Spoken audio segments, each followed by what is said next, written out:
Good evening, everybody, and welcome to another edition of 108 Stitches Baseball Talk. My name is Scott Morgan, off the Motor City Madmouth. This will be our last show for the Monday session until after the first of the year. So I have a loaded show and an all-star cast here tonight. Glad you can join us here on our network. Glad to have George Eichhorn back. Thanks, George, for being here. Good to see you, Scott, and everyone else. Thank you for having me. There'll be a lot of good feel good stories here as well. And Candy Epling is back. Thanks, Candy. Great to be talking baseball with you fine gentlemen tonight. And Barry Foote, my battery mate for 40 years. Has it been that long? Yeah, you must be really old. 41. Yeah, I know. I feel that gray hair just like you do, Barry. Yeah, Fort Lauderdale Yankees. That's how far we go back. 1984. All you did was win a championship, for crying out loud, in the Florida State League. That's all you did. A championship manager and have a championship player in Warren Brewster. Thank you, Scott. Great to be here and joining the rest of the group. And our rising star, Eric Katz. I'll tell you, Eric has come a long way in our system. So a lot of good feel good stories. We're going to talk about Mike Trout at the beginning of the show. And I'll tell you why. There's a young fan named Alberto who actually caught Trout's 400th home run ball and traded it to play catch. That's the way we have to start our final show.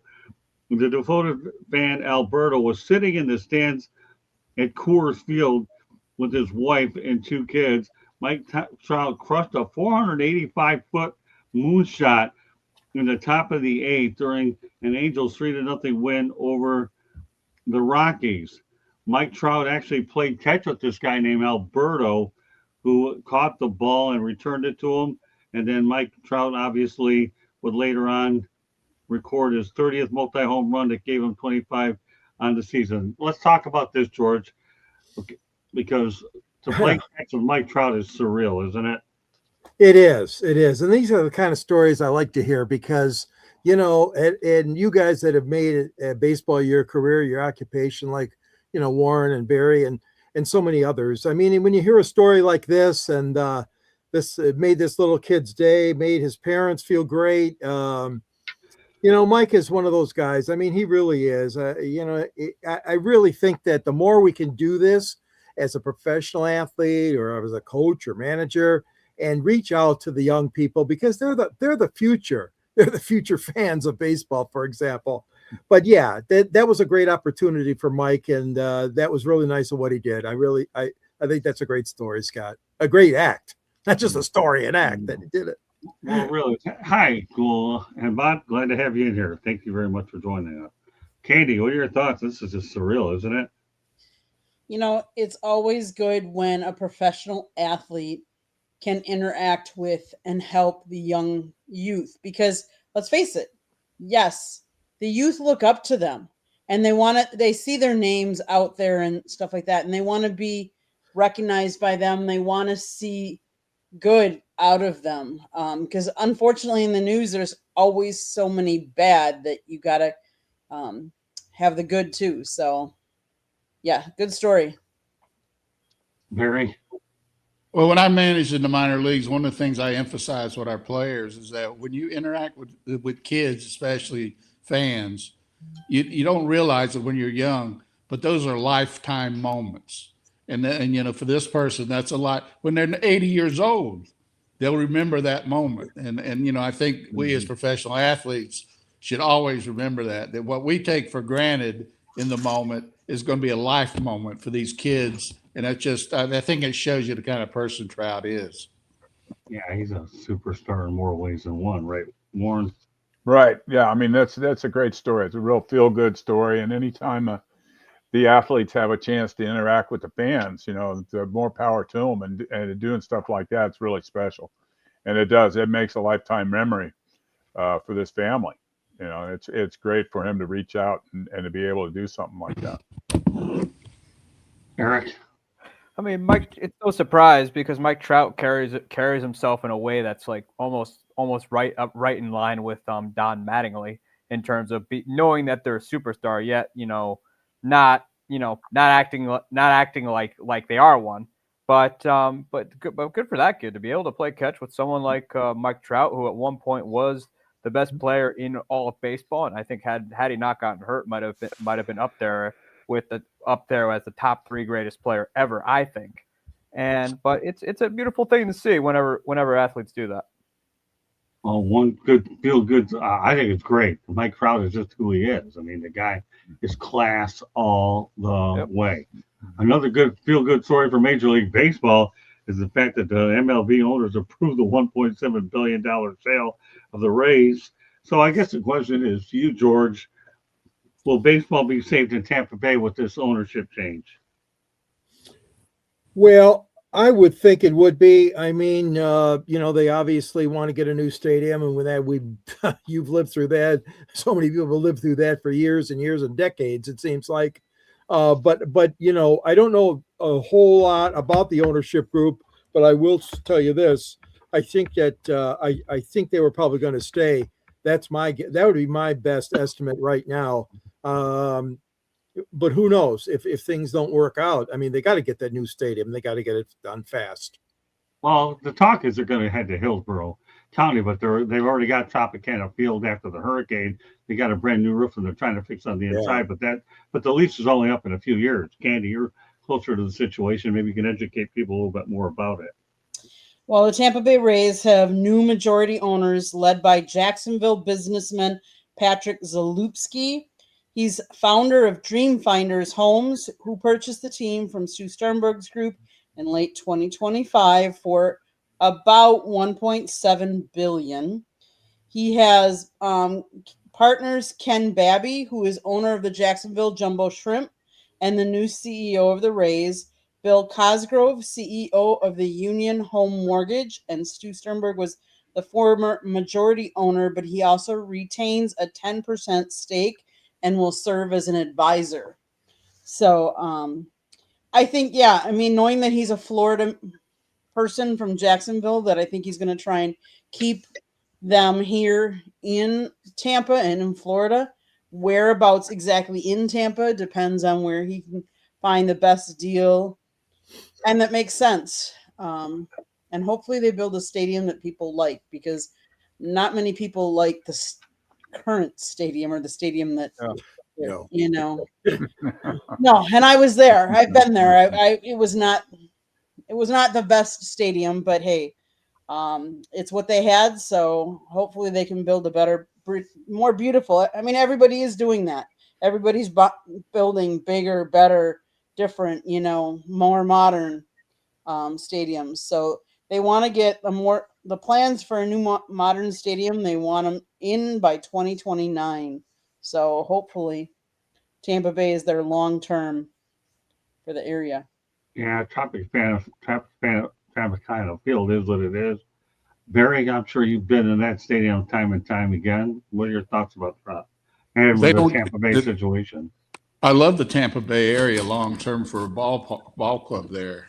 I've got a very good friend, a business partner that lives there. We've talked about this very, very deeply, but you can't, that will not last there without a new stadium. It'll be gone, maybe to Orlando, maybe to Nashville, Tennessee, maybe up to Montreal, who knows? But it's whoever's going to build the stadium. The problem with a stadium is it's such a, in the old days, you could build a stadium for $100 million, let's say. Now it's $1 billion starting price and up, and you can never make the financial numbers work.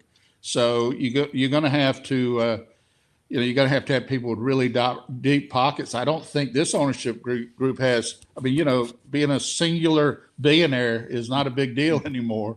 You got to be a multi-billionaire. I don't think it'll stay there unless they build a new stadium. I think they'll be gone. Warren? Yeah, I totally agree with Barry. I mean, that Tropicana Field's not an ideal place to play. It's not a very nice stadium to begin with. And they've been talking about needing a new stadium. The Oakland A's went through that for 40 years, needing a new stadium, and now they're finally moving to Las Vegas.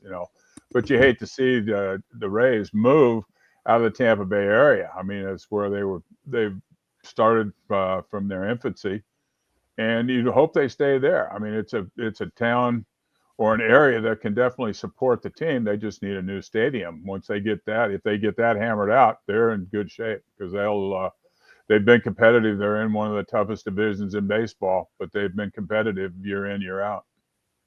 Yeah, they find a way. Kevin Cash finds a way to manufacture a win, and so did Joe Madden. Eric? I mean, it's going to be the end of what has been an over 25 year mistake is when they built that thing thinking they were going to attract the San Francisco Giants and also the Chicago White Sox and ultimately did not, so it remained empty for a while aside from some shows here and there, and then what they could have done was they really, and Scott, we've talked about this, they should have built it near where the old Sombrero was in Tampa Bay was, but they ultimately didn't for whatever reason. I think they're going to stay in Tampa. Major League Baseball has already said they would like them to stay in Tampa, and I think they're ultimately going to leave St. Petersburg because how does a city survive a $1 billion meltdown like that? I mean, they just don't. I mean, at this point though, they need a new stadium. The Rays, I think you could probably make the same argument that the Rays are having stadium problems almost in the same vein as Al Davis did back in the day with the Raiders, except far less volatile. But I think from what I've seen, they're probably going to do it in Tampa. They saw the results of doing it in Tampa, which for a minor league stadium at that point in time, given where they were, it drew pretty well. Right. But they finally have the ownership group. Stu Sternberg kind of burned every bridge next to him. Right. And I think with this ownership group, they actually have the pockets to get it done, something that Stu Sternberg did not. And but for all intents and purposes, up until recently, the Rays managed to make their situation work, and going as far as to advance to the World Series 2 different times. Well, here is your stadium update. I know for a fact that the new stadium is going to be by Hillsborough Community College. There's a lot of land over there. I had Eddie Cartieri on here before. I wanted to bring it to this group's attention. That's where it's inevitably going to be. Yeah. It may not be next to the Sombrero, but it's right near there. And yes, you're right. George Steinbrenner Field went out there and hosted sellouts, and there's no question the only way it can make it will be out in the Tampa area, or like Barry says, they're not going to stay in town. They're going. But I don't think this ownership bought the group with the intent to move it out of state. And we're going to be talking about a lot of Hall of Famers, so we're going to lead into where we're headed. Well, let's go back in baseball history. Then on September 20th, 1973, Willie Mays retired. So, George, what are your thoughts about Willie Mays? Well, unfortunately, even though I was a young fan at that time, never got a chance to see him except on television. But that was one of the special benefits of the old All-Star format, the old World Series format. You would get a chance to see these National League stars. But I'll never forget, Scott, our dear friend Ernie Harwell, he had nothing but unbelievable praise for Willie Mays, one of the, if not the best player he recollects in his storied career, Ernie Harwell. And he saw a lot of ball players, as you guys all know, for decades.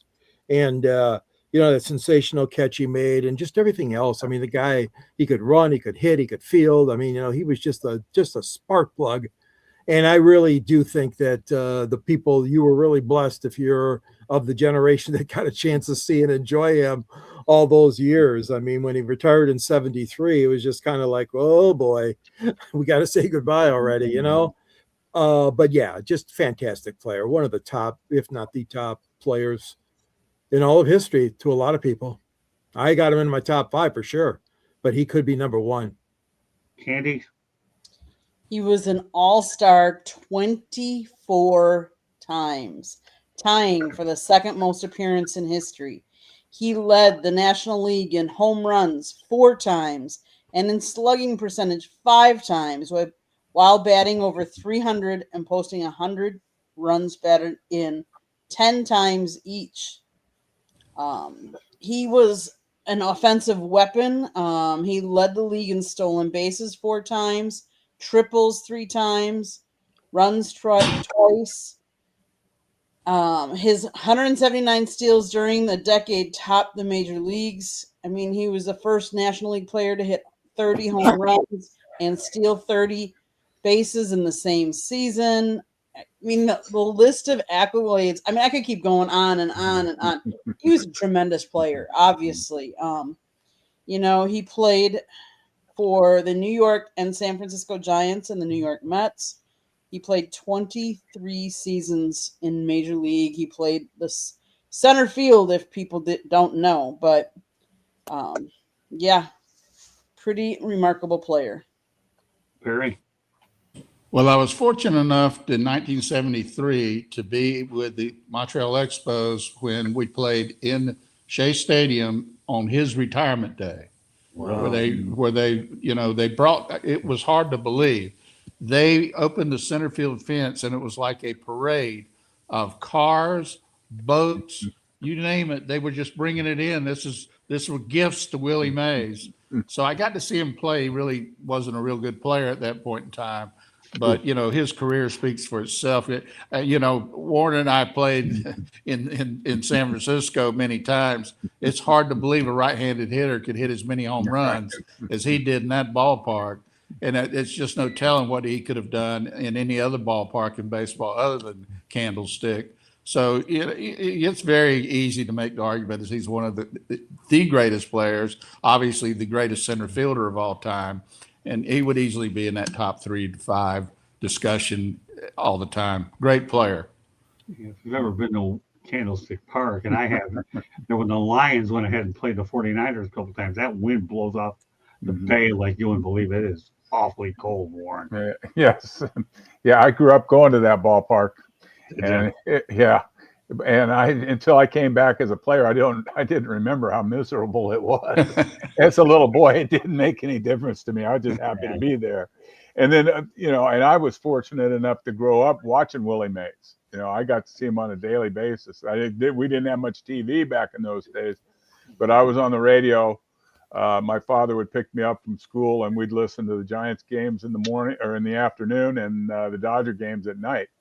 So I was very fortunate to grow up in that era when Mays and McCovey and Cepeda and all the big guns that the Giants had were right in the prime of their careers. And then the thing I remember about Willie the most is his basket catches. And he made the game look so easy. He baited guys into throwing. He was always a base ahead of everybody. He was an unbelievable player, just amazing. And I was fortunate enough, again, to grow up watching him. I'll tell you, when you talk about William McCovey and Orlando Cepeda, those are pretty big names there. Right? Orlando became a good friend of mine. I spent a lot of time with Orlando. Yeah, we did a lot of camps with kids together. In fact, I could tell you one real quick story. Sure. Go ahead. Mike Sadek was the old Giants backup catcher, and we're up in Chico doing a camp, and he's looking down, and after lunch he sees 1 o'clock hitting with Orlando, and Mike Sadek goes, "That might as well be hitting in Orlando." That's pretty good. All right, Eric, go ahead and follow that one. That's going to be hard though, because you're mentioning some Hall of Famers right there. Yeah. There's the Shohei kid. I mean, he literally did it all. He could play defense. He could hit for power. He could steal bases when he was younger. And 24 All-Star games. I mean, you're not going to see that anymore. And the fact that he did it for such a long period of time is just truly amazing. First with the New York Giants, then he moves over with them to San Francisco, which I think and the thing about it too was in New York and San Francisco, he was playing in hitters' graveyards, both at the Polo Grounds and also at Candlestick Park. Although he probably had it pretty bad at Candlestick Park, given how vicious the wind is. Probably has an argument next to Wrigley Field because the wind is not too much better there. But he did it all. I mean, he could field, he could hit. I mean, he's for my money the greatest center fielder of all time, at least. Well, hey, question. Everybody talks about those catches that he ended up making behind his back and everywhere but anywhere. Yeah, Willie Mays is unbelievable. Vic Wertz. The Vic Wertz home run or the near home run. Exactly. Well, we'll continue the Hall of Famers theme, and we'll go ahead with Pedro Martinez, because on September 21st of 99, he picked up his 300th K of the season as he gets Carlos Delgado swinging on a nasty pitch for 12 strikeouts of the night. Pedro would end up throwing a complete game to improve his record to 22-4. another unbelievable pitcher, George Pedro Martinez. Yeah, I mean Pedro. He was just a colorful figure. In addition to being he had good stuff, great pitcher. I enjoyed him, even from looking from the other side. Obviously, I wasn't rooting for his team, but he always. And again, you talk about another person that could very well relate to the community. Okay, the Hispanic community, for example, and Pedro again would do clinics and do things with kids and youth baseball academies and things like that, which you mentioned already, Warren, that you had one, and I'm sure the Berry's been to many of them. And this is important, but Pedro was one of the guys. He was more outgoing, but no, he was a damn good player. I mean, you didn't want to face him too often or at all, really. I mean, if you were a major league hitter, but Pedro Martinez, yeah, that's a great thing. That was the 300th strikeout. Oh man, it's a lot. Man, did anybody hitting 300 these days, right, Candy? Yeah. Wow. Yep. He had a record of 219 wins, 100 losses, places him 10th highest in winning percentages in major league pitchers. And fifth among pitchers with more than 2,000.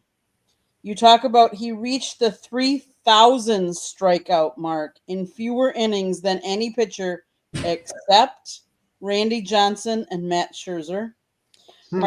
Martinez is the only pitcher other than Scherzer to compile over 3,000 career strikeouts with fewer than 3,000 innings pitched in his career. And as of 2023, Martinez's career strikeout rate of 10.04 per 9 inning ranks 6th among all-time pitchers with over 1,500 innings. So kudos to him. So, Barry, how do you like having Candy set you up with all these stats before you go? It's a hard act to follow, is all I can tell you. But yeah, that's good to hear those stats.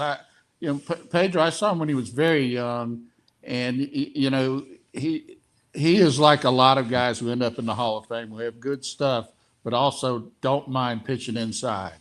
In fact, the intimidation factor was a big deal for him. Roger Clemens, Randy Johnson, you name a bunch of those guys that are Hall of Famers, and a lot of them threw inside off the plate. And they'll give you that outside part of the plate, but they got to have that outside part of the plate. They ain't going to give you that inside. You can have one or the other. And if you're going to lean over too much, you're going to have your hat spun around. And and he had a great changeup to go along with that. So Right. he was the complete pitcher, a good competitor, and I like him on the MLB Network as well. Yeah, he is pretty good. I'll tell you, I ended up. One thing you don't want to talk to Don Zimmer about is Pedro Martinez. So mention that. Thanks for stealing that. Well, I actually did it, and Don didn't particularly care for the question. But then again, thinking, why would you be? I said, Don, yeah, why would you charge him out for anything? After I approached him about that right away, Don Zimmer, nice Don, but he didn't want much to do with me after that. After making arguably the biggest blunder I've ever seen for a guy. I mean, it is what it is. I'm not afraid to dodge tough questions. Sometimes you hit somebody with the wrong time, but so be it, Don. Rest in peace, but you still shouldn't have done it, especially to him. So go ahead, take it from there, Warren. Thank you, Scott. Yeah, Pedro is a great pitcher. He's one of the all-time best pitchers, in his generation and all time in all of baseball. He is really special, fun to watch because he could pitch. And again, like Barry said, he owned the inside part of the plate. He didn't get comfortable when he was pitching, and the good pitchers don't let you get comfortable. That's what it's all about. You as a pitcher, you've got to be able to pitch inside to get them out on the outside part of the plate. And he was as good as anybody doing it, and had an awesome changeup. It's just he could really pitch. He was a pitcher's pitcher. See, Warren, us reporters have stories too, but maybe sometimes they aren't as pleasant as the ones you have because we have to do the dirty work. I'll never forget a guy over at Miami. His name is Tim Reynolds, a really good buddy of mine. But the Miami Hurricane says to me, Scott, I'm surprised you haven't been killed by now. Going in the other side, getting those coats, other opposing head coaches with the fact that Miami's been beating up on all the opposition. I mean, he says, "Oh, it's like you got your own radio show in there." So, well, somebody's got to do the dirty work. And since I don't get as much play inside the Canes, I might as well go the other side where I can sit there and roam around like a gazelle. All right, don't worry, Eric. That'll probably be in the next book that you're going to be writing a forward on.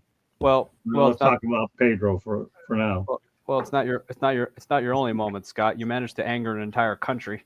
But Georgia and I ought to know, right? Yeah. But I will say though, as a Yankee fan, I do despise Pedro Martinez. As a matter of fact, I will forever say we will forever be his daddy. But Pedro, there's no denying he was a great player though. Although he gave me two of the best moments in Yankee history. Jorge Posada got him in that so-called inside part of the plate and lashed a game-tying RBI double against him in the 2003 ALCS. And boy, did the Yankees mash him in 2009 for their most recent World Series ring. But I will say though, he's a Hall of Famer. He's very deserving of it. But I still don't like him, especially for picking up an old person and throwing him on the ground. And I'm the one who talked to the old person. The old person wanted nothing to do with me, but so bad. I still have no regrets over it, though. I mean, I'm just doing my job. That's all. I can't think of a question you haven't regretted, Scott. You know what, Eric? You know me real well. For my adopted kid, you definitely know me well. See, Barry, I was a young pup then, but as I get older and grayer and stuff, you tend to realize in your mind you get a little smarter. And you might be that Brett Favre type of gunslinger, Candy Emily. You've seen enough of those, right, Candy? Yep, I sure have. All right, well, let's continue on. We talked about a recent signing. She could write her own book. She could write her own book, Scott, of the amount of questions that she's seen from you. No, I'm sure she could. That's all right. I wouldn't doubt it. When my time is past, you never know what she might do. She's capable of anything and learn a lot. All right, well, let's talk about a recent big-time signing. Pete Alonso signed a 5-year, $155 million deal with the Baltimore Orioles. The New York Mets never even made him an offer. So what are your thoughts, George, about that? Well, that's a lot of money to give somebody. There's no question about it. I mean, Pete's been an outstanding player. I wouldn't have guessed Baltimore just because, as we know, they've slipped the last couple of seasons, but maybe this is the thing they need. Obviously, the ownership felt that this was the kind of ball player they want to get. He's only 31 years old, and he's got a lot of baseball left in him, some good years that he's had already. And I think that Baltimore really, now you talk about them being under the gun to win the last couple of years, but now even more so. They want to make sure that they get their money's worth out of Alonso. It's a lot of money, but they're throwing a lot of money around, and to get this guy, you had to be ready to fork out a lot of dough.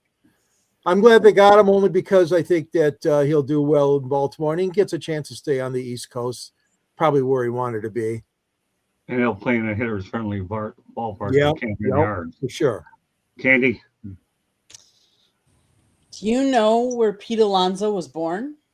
where? Tampa. Exactly, Tampa. We talked about Tampa earlier. Here you're putting another Tampa topic in without even knowing about it, Scott.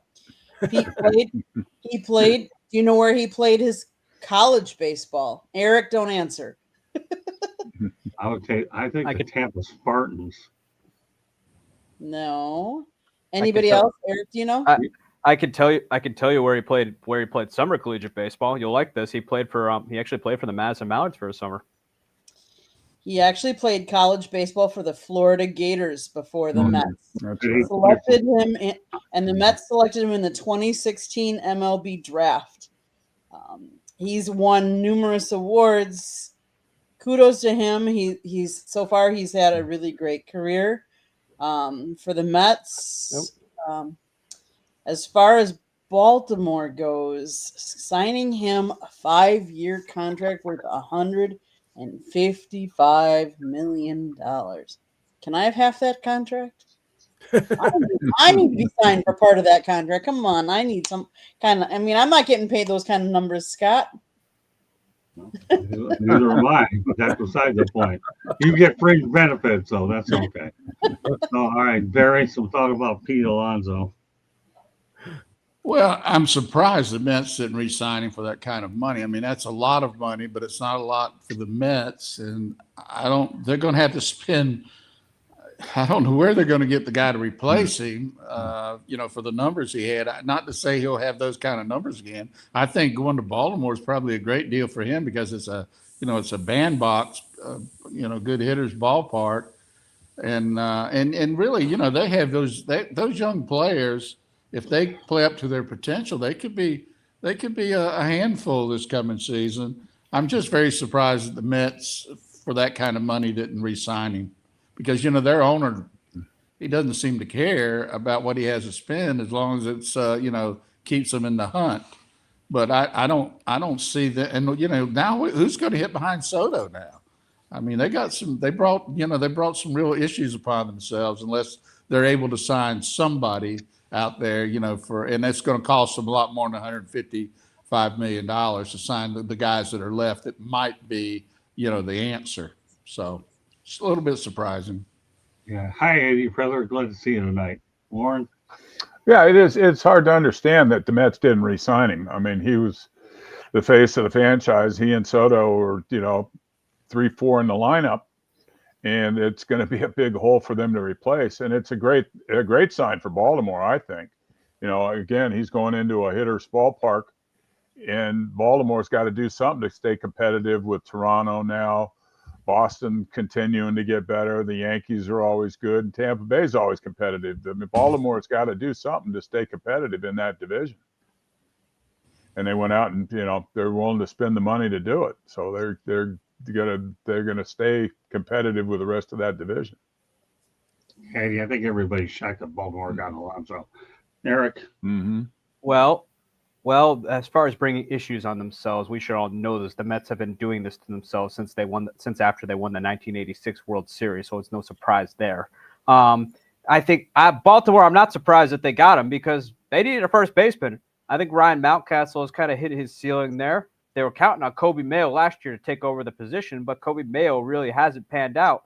So they got an owner who's willing to spend a little bit of money within reason.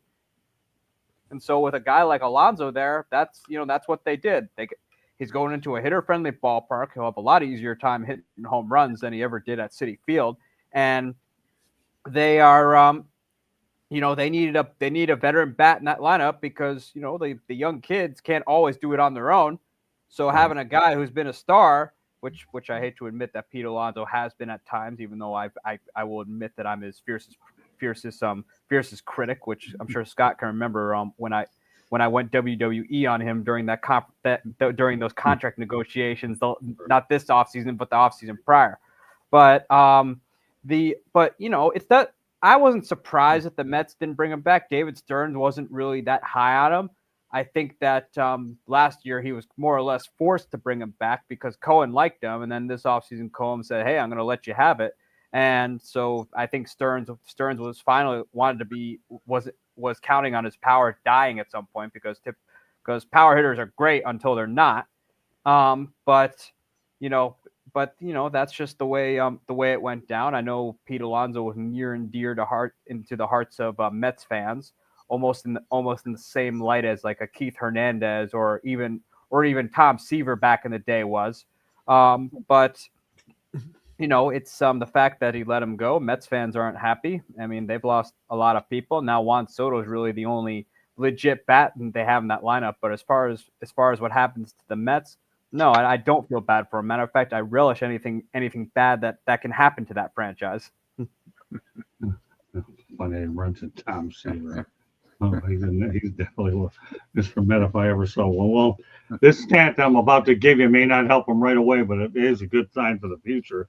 The Mets actually had two minor league affiliates win championships for the first time since 1985. The Binghamton Rumble Ponies, how about that? And the Brooklyn Cyclones in High A and the Rumble Ponies in Class AA. George, obviously got to appreciate the minor leagues again. Binghamton Rumble Ponies and Brooklyn Cyclones. Yeah, not going to help right away, but there's hope for the future. That's for sure. There is hope, and say what you want about minor league championships, but they do mean something. they mean something to the fans. Those fans are pretty loyal in all our small towns, as we know, that support these minor league teams. But more importantly, like in the case of the Mets, that's a long time to have a dry spell. And I know that the problem is the challenge, I should say, as you guys would know, especially Warren and Barry, is you're sometimes getting players in and out of the lineup. Sometimes they're promoted out, and you don't have the same team. Obviously, you never will from day one of the season in the minors. But that being said, the talent, the scouts, all those people that look for these gems, I applaud them. Because the minor league system, as you all know, is very much the backbone of having a successful major league team. You can say all you want about trades and free agent signings. Yeah, they're important too. But the team that have the minor league system, I'm all for it. So kudos to them. Two champions, like you said, Scott. Well, Steve Cohen got a couple championships, but they're in the minor leagues. Yeah. But still, I mean, minor leagues or not, he's still got young talent. Then if they're winning national championships, even the minor leagues, how many of those will be promoted in the next couple of years because they did so well? So that's what really is kudos to him and kudos to them for having that success. Let's see if it translates to those same guys successful in the major leagues soon. Very, very can relate to you when you see two championships in one minor league system. You have two in your pocket to begin with. And Fort Lauderdale Yankees, I think the Myrtle Beach Blue Jays, if I remember the other one right. Yeah, probably our best season though. We didn't win the playoffs. Was at Albany in AA with the Yankees, where we won the regular season by 7 or 8 games. So that was probably our most successful season. We didn't win the playoffs, but they decimated our ball club at the end of the year, moved everybody out. But yeah, I think one of the fallacies of the minor leagues is you can't develop and win. I think you can do both. I think you can develop and win, and I think part of development is winning. I think you got to learn to win somewhere. And if you're not winning in the minor leagues, it's hard to transition into the major leagues and not have a winning tradition behind you. So I think you can do both, and I think it's good for the organization to win like that. Let alone the fact that they won two at the Class High A level and the Double A level. I think that's impressive, especially at those levels. Don't you think, Barry? Oh yeah, I mean, the fact of the matter is today, the AA. If you got players that can play successfully AA baseball, they can play in the big leagues. It's just a matter of can they do it every day. But if they can play well at AA, they have the ability to be good big leaguers. Great points. All right, Warren. Oh, I totally agree. That's what. Just looking back at my career, I came from AA, spent 10 days in AAA, and went right to the big leagues. And when you have a nucleus of players, like in a AA championship and a high A championship, those kids aren't that far away from the big leagues, and they'll stun them next year, start getting their shots in the big leagues. And anytime you have a nucleus of players coming along and winning, if winning develops winning, you've got to win, and if you want to develop players, but winning's really important. Because it's no fun. I played on some really good minor league teams and some bad ones, and it's no fun playing on bad teams. It's fun. It's fun no matter what level you're at. Is winning. Winning's what it's all about, and that's what you're trying to teach kids in the minor leagues to go to the big leagues to win. That's what the only thing you want in the big leagues is you want to win every day. Yeah, people don't understand that AA is much closer to the major leagues than most people think. Right. It really is. Yeah. Mm-hmm. Eric. Well, people forget too that you learn how to win at the minor league level. I promise you, because you come to the major league level, it's hard every day. It's hard, and but at that level you learn it. During the last Yankees dynasty, Bernie Williams, Andy Pettitte, Mariano Rivera, Derek Jeter, and so many of those other guys were developed at the minor league level. Everybody from that core four, and if you include Bernie in there, you could say 5. They were all homegrown Yankees. people forget the importance of it because that's how you win multiple championships. You don't win multiple championships with free agents who are kind of who might be in the middle of their primes and are starting to cut, or maybe it's starting to get to the beginning of the end of their careers. I mean, you might win one, but you won't sustain that over a long period of time because of the attrition of the league. Because eventually, guys lose their skills and decline and whatever. I mean, Father Time's undefeated. I'm sure some of us can answer that right now. But it's important. You get some guys on the cheap end where they're not making money yet and they're still years away from free agency, and you're getting them right now to contribute right away. I mean, and also you ultimately learn how to be a big league baseball player at the minor league level and how to win. That's something that I don't think people really understand. Great points. All right. Well, I'll tell you one thing. Let's you talk about another feel good story. How about Clayton Kershaw going out on top the way he did? All he did was play 18 years, was a three-time Cy Young Award winner, 2014 MNL MVP, and he retires with World Series ring and has a few of them to show for it. Let's talk about the legacy of Clayton Kershaw, George. Yeah, had some tough years near the end there, obviously with his injuries, but what a great guy, great pitcher, wonderful stuff he had. And don't kid yourself. I think also guys like Scherzer and Verlander, they really want to do the same thing. Obviously, it's something really, really special if you can go out like that on top, like the Dodgers did. But those two other guys, I mean, any pitcher that's headed for the Hall of Fame, and all three of those guys are going to be in one day. We know that. You'd like to go out on top, but hats off to Kershaw. A lot of guys maybe didn't want to go through the grind. It's, didn't want to, hang around or whatever. A lot of people just can't physically hang around, but he did a hell of a job coming back, and I'm proud of him. I really am. He's definitely in my books a first-class guy and a great pitcher, one of the best in Dodgers history. Yeah, well, we hope things will turn out better for Justin Verlander. Last year was a tough year. We'll see where it lands. Candy? Man, where do we start? He played 18 seasons. He was obviously a left-handed starting pitcher, 2-time World Series champion, 11-time National League All-Star, 3-time Cy Young Award winner, and 2014 NL Most Valuable Player. He is one of 20 pitchers and 4 left-handers to be members of the 3,000 Strikeout Club. He did pitch a no-hitter on top of everything else. So he's done. I mean, to think about it, if you top of your game, you've pitched a no-hitter, you've pitched World Series, you won. He was the first pitcher to lead MLB and earned run average in 4 consecutive years. He also was a 3-time NL wins leader and strikeout leader.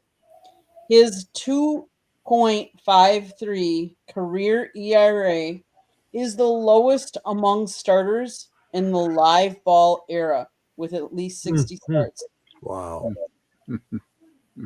Now, he might not have had quite the same success in the postseason as he did in the regular season, but still a really great pitcher. Well, as Eddie Prather said, we all know he's a first ballot Hall of Famer. That goes without saying. Go ahead, Barry. Well, he's a great human being, which, is also a bonus for a guy like that. He's been the representation of major league players, what they should be like. He's, had his career in one city, which doesn't happen much anymore. And, for somebody who had a pretty heavy pitching load at a very young age, he was able to hang in there a long time, even though, he battled back problems and stuff later in his career. I mean, I don't think you can say enough good things about him. And he had, one of the, arguably Koufax was a great pitcher, but for a short period of time, this guy was a great pitcher for a long period of time. So he may be the all-time greatest Dodgers pitcher. Yeah, that's a one comparison, Sandy Koufax. I would always go ahead and refer Clayton Kershaw to. Go ahead, Warren.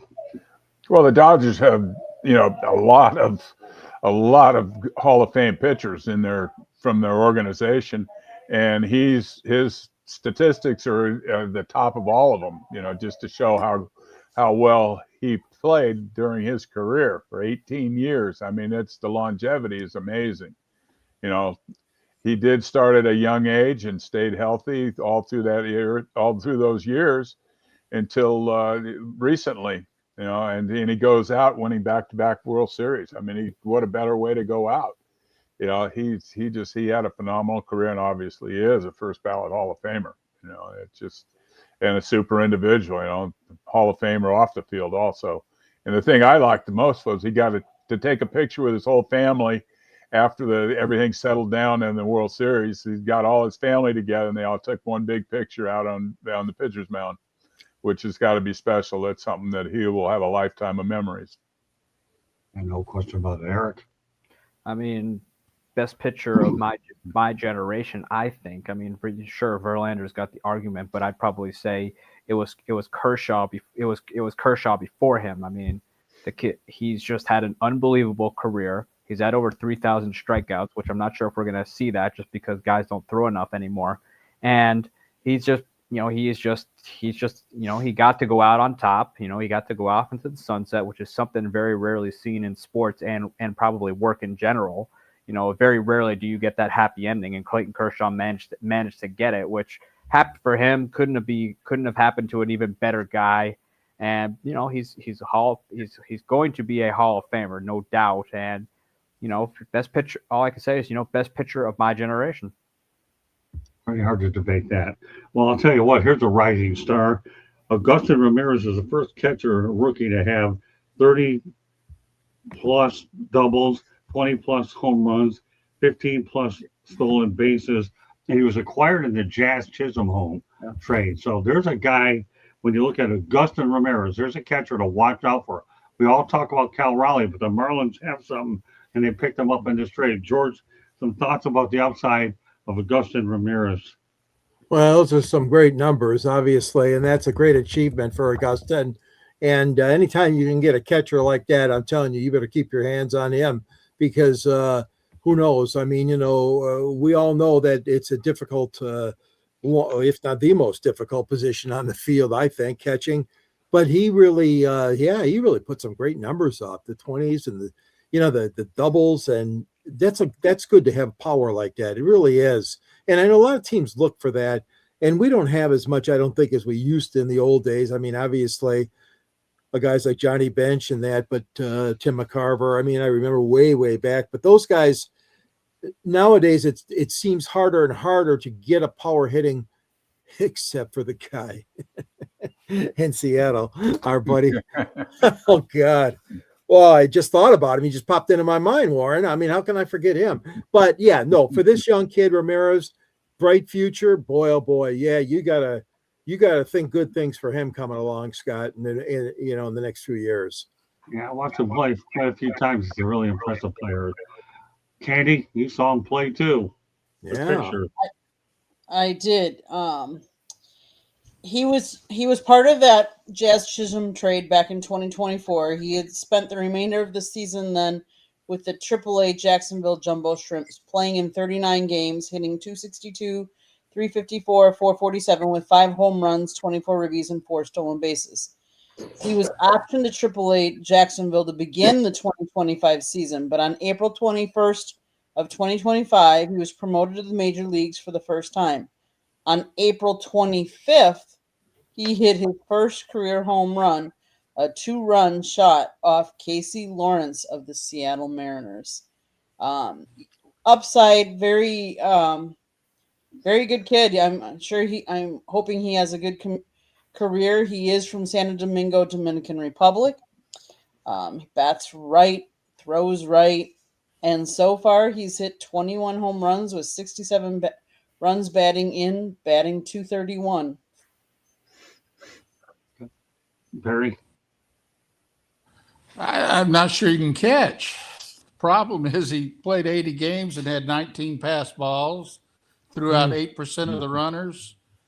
Obviously he can hit, and he won't lose his ability to hit, but will he be more valuable put him at a position because eventually when you're not catching well, just like Sanchez used to be with the Yankees, and I think that eventually affected his hitting was the fact that he struggled so much just catching, and this kid and Sanchez could throw a little bit. It doesn't look like this kid can throw much, and if you can't throw and you're having trouble rounding up the ball, it's hard to be a big league catcher. Although it looks like he's going to be a big league, he's already proven he can be a big league hitter. I just would wonder if he's really going to be a catcher at the end of the day. Time will tell. Those are the early results. We'll see how well they develop them at that position for sure. But I appreciate it coming from a catcher like you, and I was a catcher as well. You've got to make sure that your pass balls are down to a minimal. Cal Raleigh didn't have any until he had one in the playoffs, and you talk about a guy that can play the position. But this kid here, Augustin Ramirez, in that Jazz Chisholm trade, there's a lot of upside, but we'll see where it goes. Go ahead, Warren. Well, yeah, that's like Barry said. His defense, if that's an issue, then they're going to have to move him. You've got to have catching's such an integral part of the game. That's like the most difficult position to learn how to play. And it's the most important because you've got to run a pitching staff. Not only you're hitting, but you got so much responsibility on defense. And if your defense is hurting the team, if he's only throwing out 8% of the runners, teams are really going to take advantage of that. They're not going to be able to, it's going to turn into a track meet, not a baseball game. And if he can't catch the ball, not only that, if they're not stealing bases, they're moving up by pass balls. So if defense is an issue, and he's only 22 years old, so you got to give him a little time to see, can he play that position? But they all have to make a decision in a hurry if he's hurting them defensively that bad. But obviously he is a major league hitter, so he's got that going for him. Eric. He can hit, but the thing is, he offers zero value defensively. Defensively, he might have been the worst catcher in baseball last year, and he actually, you could probably say he was worse of a defender last year than Gary Sanchez ever was in his career. But he's got to get the defense down. Yes, he can hit, but he's got to catch. Otherwise, he's going to be looking at the Marlins are going to be stuck with a guy who can hit, yes, but he'd only be essentially a designated hitter unless he gets the catching thing down. As great as he was offensively, he's got a lot of work to do defensively if he wants to stick around there long term. Because I doubt the Marlins are going to be slamming down a lot of money for a designated hitter. That's true. Well, I'll be curious to see how he calls the game as well.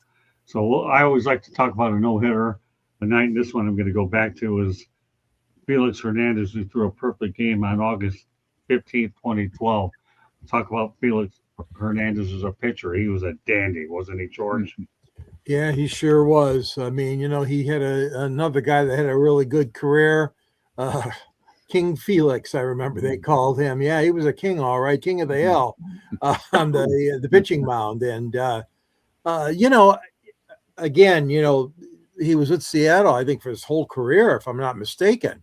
And he really came from Venezuela as it's a little bit of a gamble. I mean, you don't know.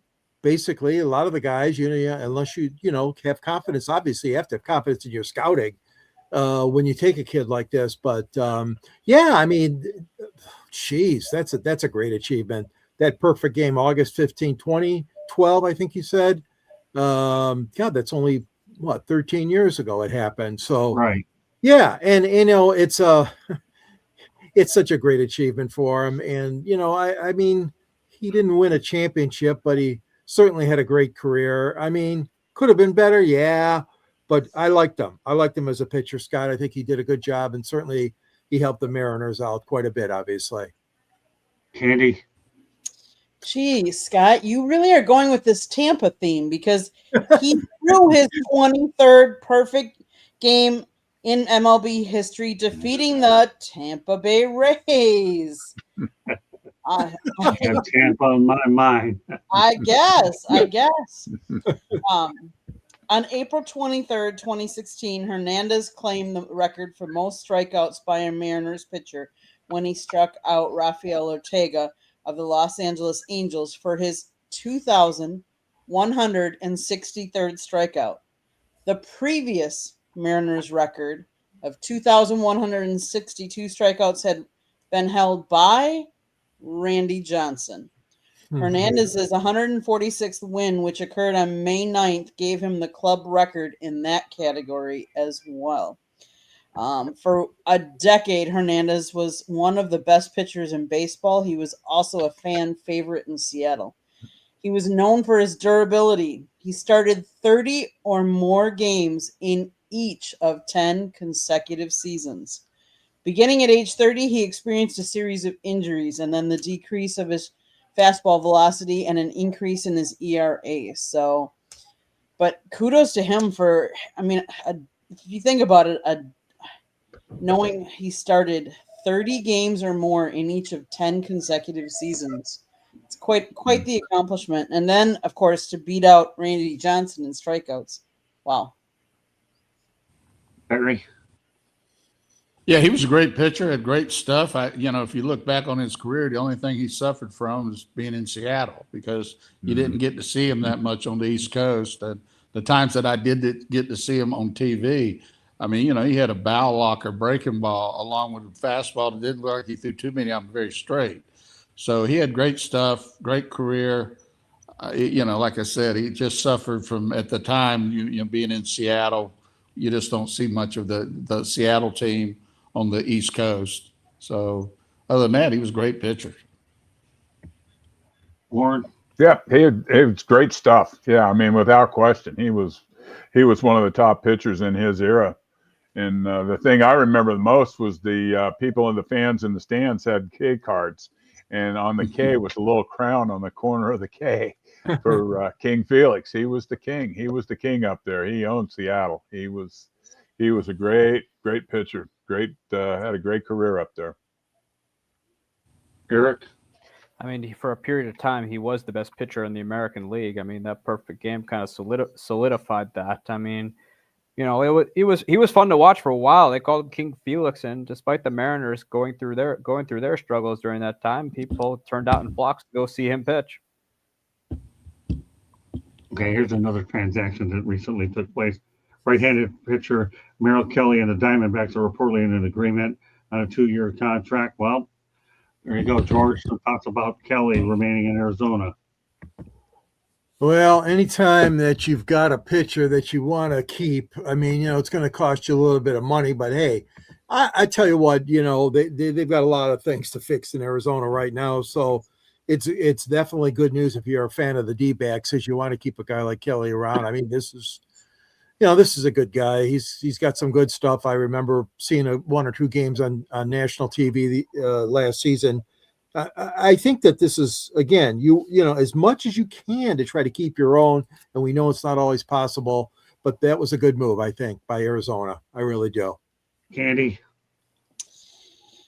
He has 911 strikeouts, an ERA of 3.77, and he won 65, lost 53. But he was selected in the 8th round by the Tampa Bay Rays. Again, Scott. Tampa. You really got it on your mind. He was 8th round, 251st in the 2010 MLB draft. He advanced about 1 minor league level each season, beginning his career in low A, reaching triple A, kept going. He was a non-roster invite to the 2014 spring training, but did not make the opening day roster. He pitched the 2014 season for Durham, going 9-4 with a 2.76. Then he kept moving up, and in 2018 is when he first made his major league contract with Arizona. So kudos to him. I'll leave it at that with the Tampa theme going. I don't know. It's nothing I planned, but I figure your research is going to dig a few more out of me, right, Barry? Well, I'm happy to see it for me. He seems to be a late bloomer. He's making really good money, at a little bit later stage of his career. He's put in the time and the effort, and he's had good records the last couple of years. So good for him. And it's probably smart to bring. Pitchers are just so hard to get nowadays, and you got to pay up if you're going to keep them. So I'm happy for him. Warren.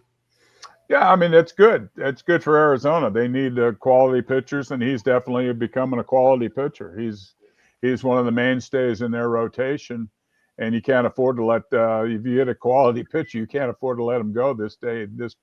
Anytime. Pitching's such a tough thing to have. You've got to have as many as you can get, and have a quality guy like that that's coming into his own and maintaining his stuff is essential for them to try to become in that division. You got to beat the Dodgers, so everybody in that division's aiming for the Dodgers, so you got to do everything you can to stay competitive with them.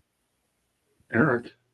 I mean, you went to the Rangers during the trade deadline, and then evidently came back. I mean, you need good arms. I mean, this is what this game is about. Pitching wins, and have a guy like Merrill Kelly. That's all. That's Merrill Kelly is that. And given the advent of Tommy John surgery happening just to any pitcher at any time, I think it's just another reason to have that kind of depth. Okay. Well, I'll tell you what, we're going to stay with the transaction things. We'll go to a station break in a moment. George, just to make you feel at home. It kind of caught me off guard when it happened. But the Detroit Tigers assigned right-handed pitcher Kenley Jansen to a one-year deal worth $11 million with a club option for 2027. Jansen is actually 38 years old, coming off another great year closing for the Angels last year. He posted a 2.59 ERA with a 0.95 WHIP across 59 innings. Also racked up 29 saves, and will likely be our closer, according to obviously AJ Hinch. So that's a pretty interesting pickup there, George. What are they saying up back in Detroit about this pickup? Well, they like it. They like it. And the fact that they gave Finnegan a contract and signed him too sets the Tigers up for two guys at the back end of the bullpen there, late innings. And I'll tell you what, even though he's 38 years old, my God, he still maintains awful good statistics. He for a team like the Angels, which we all know struggled horribly and has for the past few years, more than that. But anyways, I think it's a good pickup. Most people are liking it here. It's 1 year plus club option for the second. I think that they gave him what he wanted as far as money goes, but it's a good move for Detroit. I mean, they've had some question marks. The bullpen issue has been something that Hinch has had to wrestle with, and Chris Fetters, the pitching coach, has had to wrestle with for the last couple seasons. So I think they're looking for more stability back there, Scott, and I think that was a good pickup for Detroit. Candy? He was signed by the Dodgers as an undrafted free agent back in 2004. He converted from Scott's position, a catcher, to a relief pitcher in the minor leagues and made his major league debut in 2010. Kudos to him. He's a four-time MLB All-Star and two-time National League Reliever of the Year. In 2019, he became the 30th pitcher to reach 300 career saves.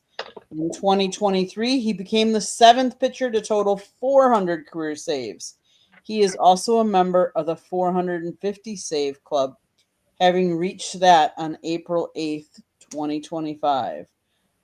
So kudos to him, kudos Detroit. I hope that helps them solidify that pitching that they need, and depending on what happens with Skubal. Barry? Well, he's arguably a borderline Hall of Famer. I don't think it's even arguable that he's the greatest relief pitcher that was a catcher to start with. So I think he's a good addition. He throws the cutter like Rivera did. So, he has that in common. And, if he finishes up with 2 good seasons, he's probably a Hall of Famer. So that's a good addition for him. $11 million a year is not big money anymore. It's sort of middle of the road money, and he could be very helpful with that ball club. Warren?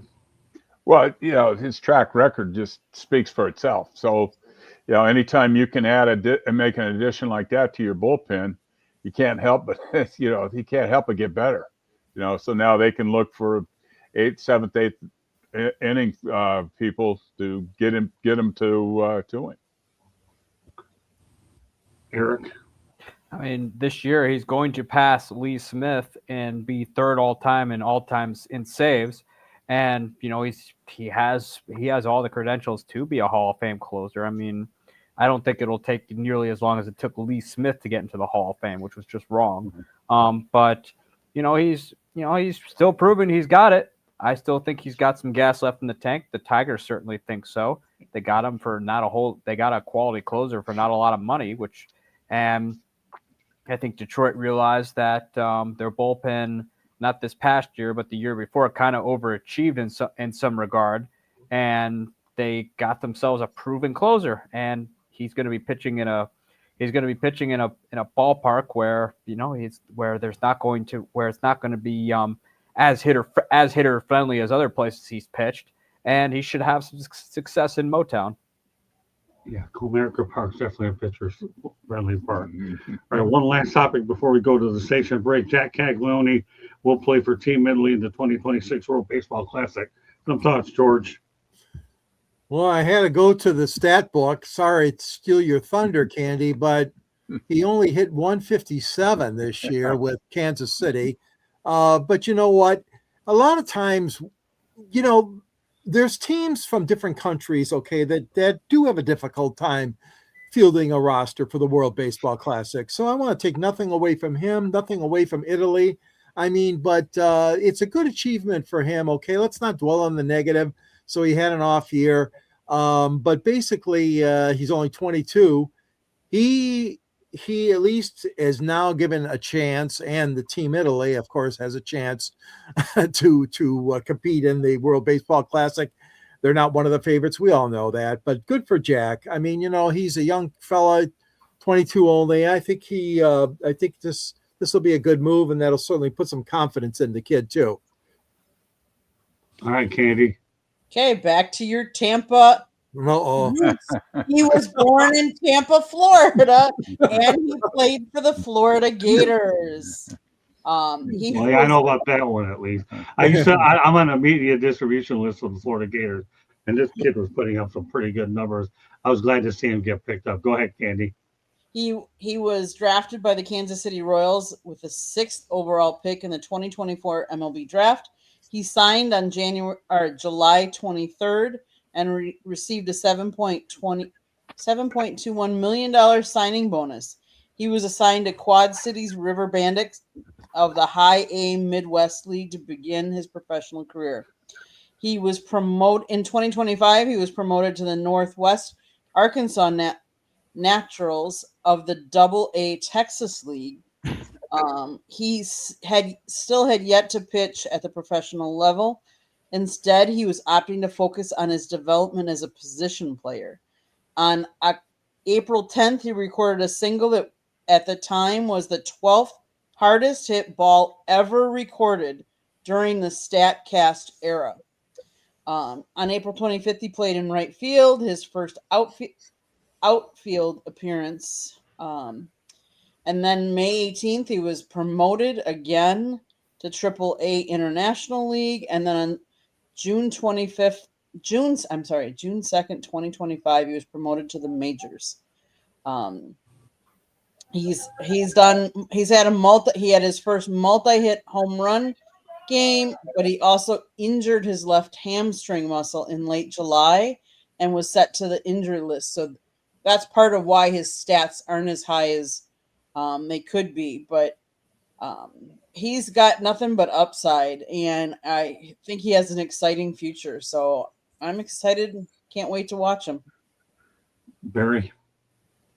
Well, he's got skills. He can throw, or he wouldn't have been able to be. I think he was their closer at Florida, and he had big pop at Florida. Sometimes that doesn't translate in with the wooden bat, but I would think it will with him.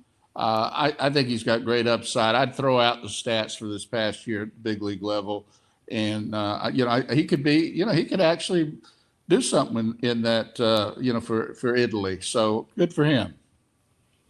Warren. Well, it's good that he'll play in the WBC because there's not any pressure. It's more of a fun and you're playing for your country type of thing. And he's come real fast to the big leagues. So it's going to take him some time to establish himself as a hitter. But he does have pop. He's had 2 years where he hit 30 or more home runs at the University of Florida.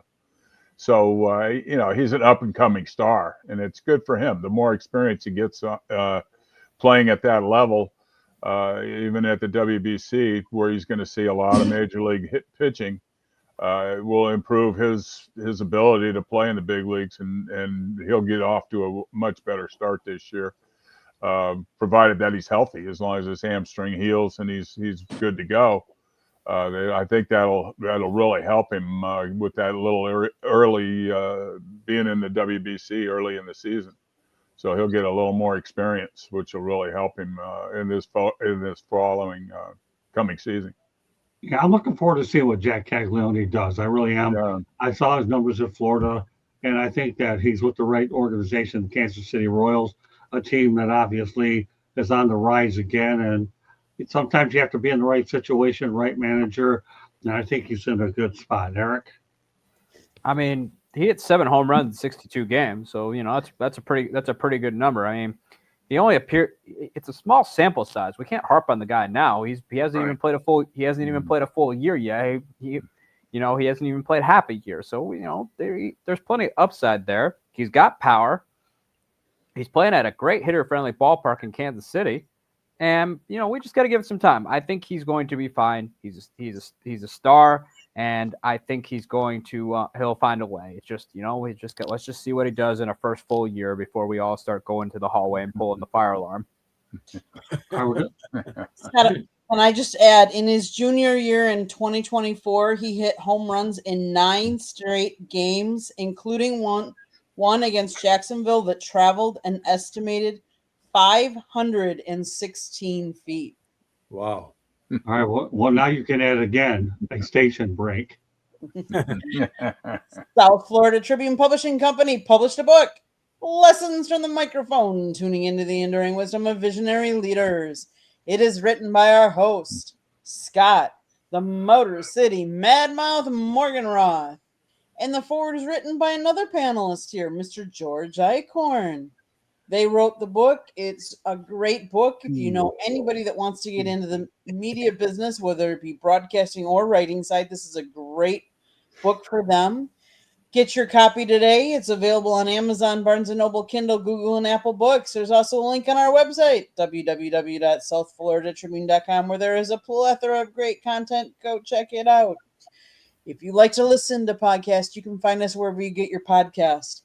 If you want to advertise or sponsor a show, you can email us at southfloridatribune@gmail.com. But if you see the red subscribe button in the lower right-hand corner, that means you have not yet subscribed to us. What are you waiting for? Just click it, like us, share us with all your friends and family.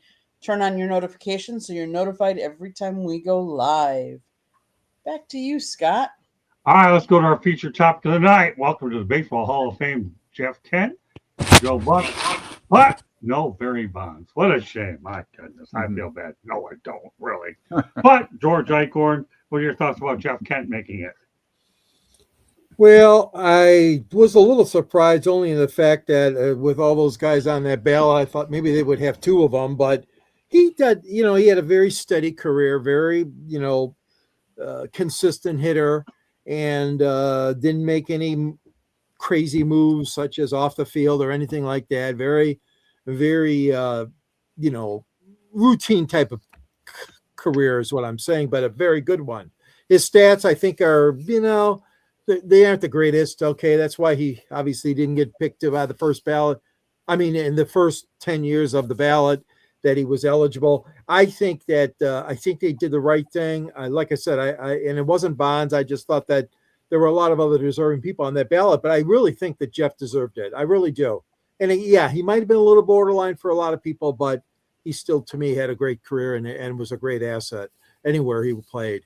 And, so I'm for it. I'm for it, Scott. I liked it. Candy?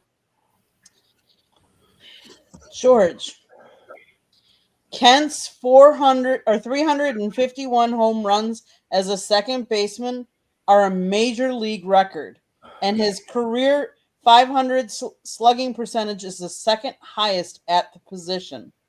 His 540 doubles in the National League were tied for 10th in league history when he retired, with his career total of 560 being the fourth most by a second baseman. He also ranked third among second basemen in ribbies, extra hits, and sixth in total bases. In his 2008 games at second base in National League were third most in league history when he retired. He ranked eighth in league history in putouts, sixth in assists, and fourth in double plays. Yeah, he deserves to be in the Hall of Fame. Kudos. And another thing, George, anybody that gets in the dugout and gets into a confrontation with Barry Bonds is all right in my book. Okay. All right, so go ahead, Barry. The only reason it took him this long is the writers didn't like him. All his stats speak for themselves. He should have been a Hall of Famer. When actual baseball people got a chance to vote on it, they voted him in. I was with Jeff when he was a young player with the Mets. He has a different kind of personality. And it's easy to see how people wouldn't like him, but the stats speak for itself. When you hit 380 home runs, have 1,500 RBIs at a second base position, it's a no-brainer. You should be in the Hall of Fame, and fortunately, he is now. Warren. Well, that's what I always thought was, boy, it doesn't make sense because he hit more home runs than any second baseman that ever played, and just to do that is, that's a huge accomplishment in itself. And for him not to be in the Hall of Fame during the regular balloting, obviously he didn't get along with the writers, and that's what happened to him. And so now it's justified that he's now in the Hall of Fame. He's well deserving, definitely without question, deserving of being in the Hall of Fame. Eric? He was a good player, best second baseman in baseball for a very long time. I think that I know in San Francisco he benefited from having Barry Bonds there. I promise you. You could say what you will about those two in the clubhouse, but I promise you, I think if Jeff Kent were by himself, he would admit that he benefited greatly from having Barry Bonds there. But I thought he should have gotten in earlier. I thought on this ballot, though, there were plenty of people well deserving of it. I mean, I didn't think he would get in, just not because he wasn't deserving, just because, look who was on that ballot. But happy he got in. He had a very consistent career. He was kind of a bit of a late bloomer but he managed to put up some good numbers both with the Giants and Astros, and also he kind of helped the Dodgers kind of get back to relevance too.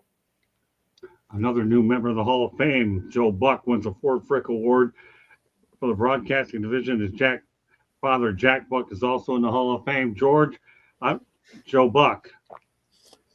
Well, Joe Buck's time was this time, and I'm happy for him. I mean, there's a lot of guys that deserve the honor, but Joe has had a great career. He had to step back from baseball a little bit, obviously when he took that job with ESPN for Monday Night Football. Some of the other names that he beat out this year was Dan Schulman, John Sterling, Skip Carey, Gary Cohen, and Brian Anderson. I guess were the other ones that were being considered.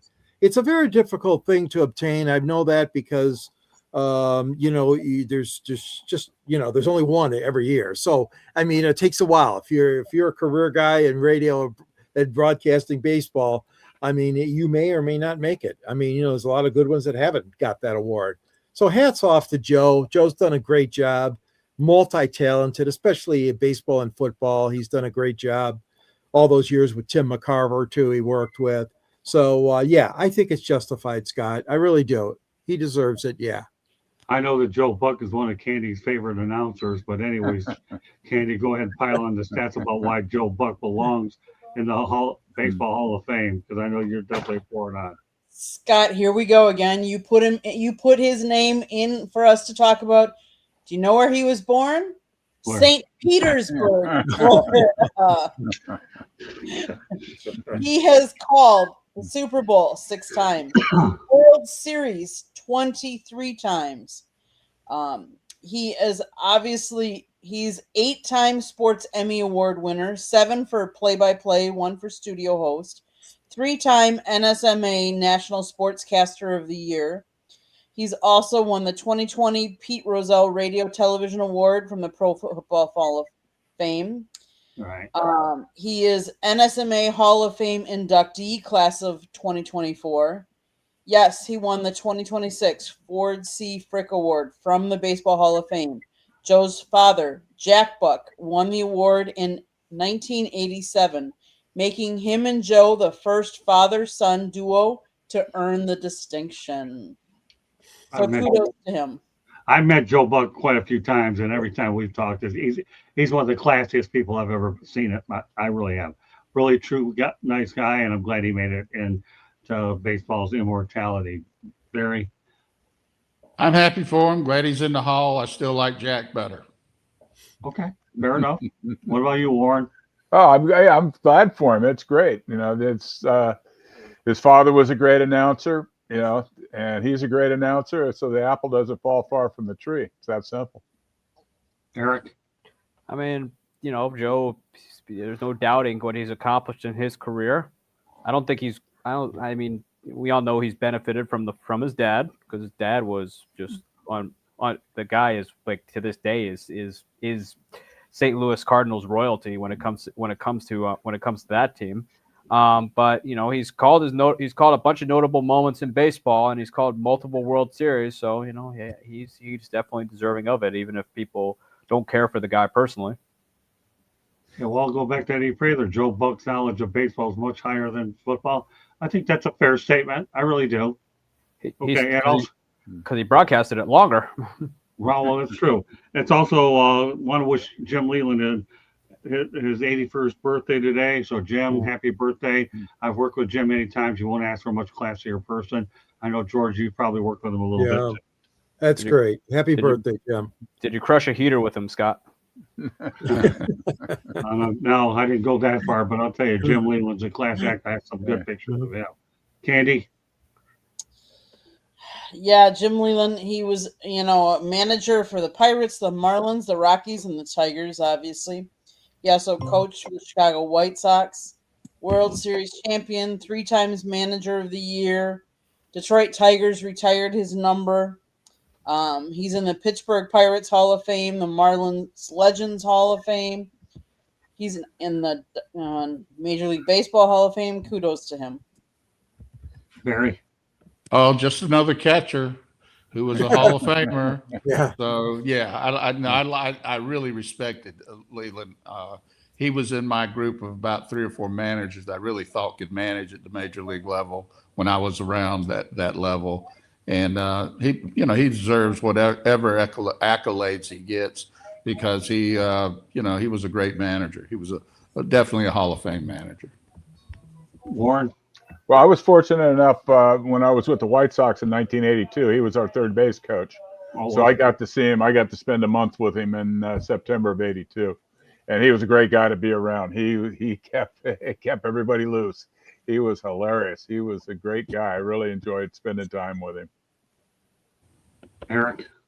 Well, happy for him. He turned around the Pirates. He turned around the Tigers. He led the Marlins to a World Series. No one more, a very accomplished manager. I mean, the stories about him are endless and great. He's probably the only manager who put Barry Bonds in his place, and Barry listened. He's probably the only person in baseball who did that. Jeff Kent did not, but Jim Leland did. But yeah, happy for him, and he's very well deserving of everything the game gave him. Okay, we're going to go to some managerial vacancies that were filled. The Atlanta Braves have hired bench coach Walt Weiss, who's 61 years of age, to be their new manager. He's been a bench coach since 2018 and has managerial experience with the Colorado Rockies. Walt Weiss gets an opportunity in Atlanta, George. Yeah, I'm happy for him. He's been around baseball since '87, I think, when he was in the big leagues. With Oakland, He was first with the A's, and then Florida, Colorado, and Atlanta. Like you mentioned, he's been on the Atlanta bench there for quite a number of years as the bench coach. So he's getting an opportunity. I think he's ready for it. A franchise that has had a proud history, but not so much lately. And we'll see what happens. I know you just, if you're a Braves fan, you just want to see them win. I don't know, George. I thought Brian Snicker did a pretty good job too. Yeah, I so. did too. I did All right, too. so I think you might want to really seriously, really on that one. Okay, George. All right, I'll leave it at that. That could have been far worse on you, but yeah, happy for Walt Weiss nonetheless, Candy.